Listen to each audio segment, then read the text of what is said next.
So going down south, there multiple times in your book you mention about Chandrababu Naidu, the most experienced politician in the country. You also mention about him having to wait for 2 days to get an appointment with Mr. Amit Shah when he came to Delhi to seal the deal about over the alliance, proposed alliance. This actually clears a lot of doubts because I think in AP and down south, there's this larger consensus that maybe the BJP was pushing for the alliance and not the TDP because the TDP is far more relevant in the state as compared to BJP.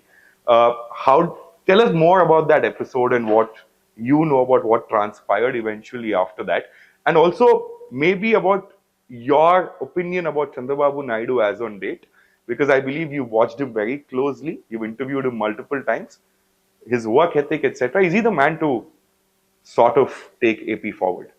Look, Chandrababu Naidu is arguably, if I'm not mistaken, the senior most chief minister in the country. Yes. Became a chief minister in the mid 90s, 95 or 96, well before even Narendra Modi. He strikes me as someone who is as close you can get to a slightly technocrat chief minister. He once told me, almost half jokingly, if he hadn't become chief minister, he could have become CEO of Google. I could have been CEO of Google or some big tech firm. He obviously believes he has those skill levels. He's never been a charismatic mass leader. And therefore, you see, he's never won, till now, ever a big victory on his own. And even now, he had the BJP on his side. So you can't call Babu a mass leader in that sense. But he's been very durable. He's very strategic. He's a very good technocrat. And is a survivor.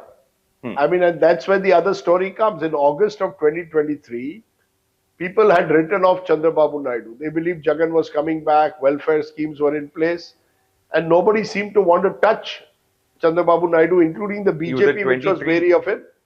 By December, of course, after Telangana, the BJP eventually decided that, let's make our deals with Chandrababu. They could have gone with Jagan just as well. I think they got that one card right, which is exactly the opposite of what happened in 2004. In 2004, BJP went with Chandrababu Naidu, Rajshekar Reddy won.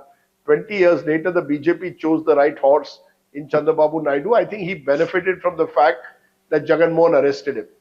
I think the arrest cost Jagan Mohan more than he can imagine, because it then gave us sympathy and a boost to Chandrababu Naidu. Arresting a politician in an election year is never a good idea. Hemant Soren, again a good example, benefited from sympathy. Chandrababu Naidu benefited from sympathy. Can Chandrababu Naidu take Andhra forward? Yes, I think he can.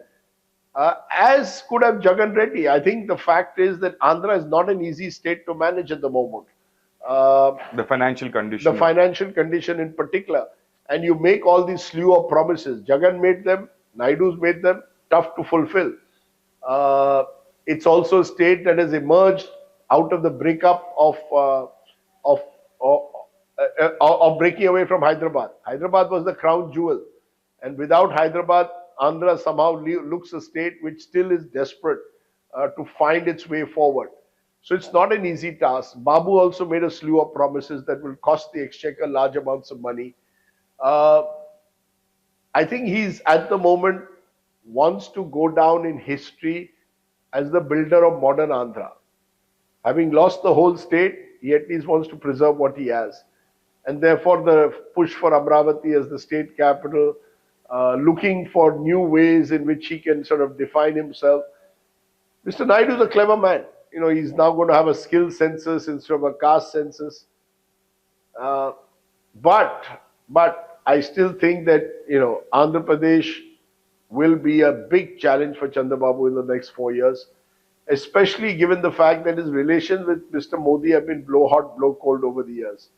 But never right off. So, I mean, I think Mr. Naidu's got a second birth almost, a reinvention.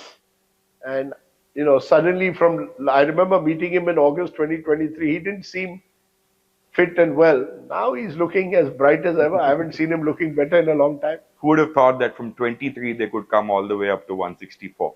There was something very peculiar about this time's assembly election in Andhra Pradesh, sir.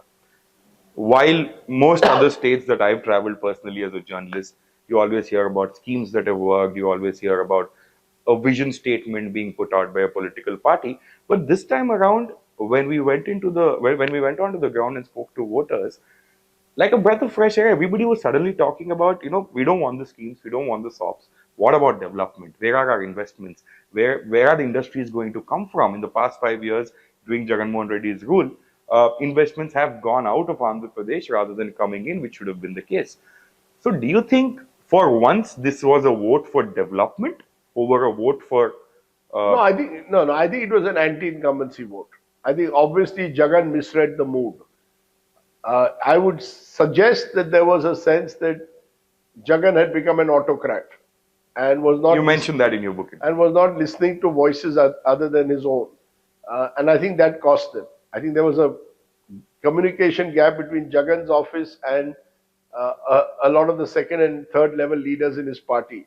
Jagan is again a very capable politician in terms of his ability to think out of the box. Some of the schemes, welfare schemes that he brought, some of the initiatives on education, I think are pretty salutary.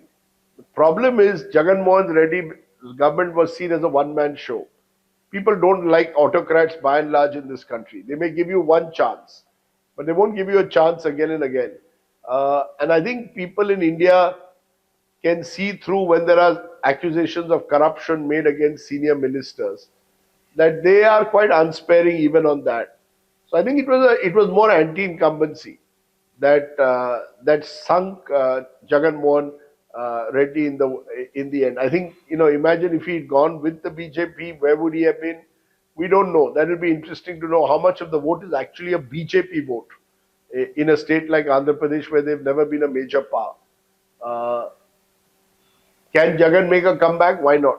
Never write anyone off in politics, and least of all someone like Jagan. I think he's determined to make that comeback. But for now, Babu plus BJP, pretty dominant force.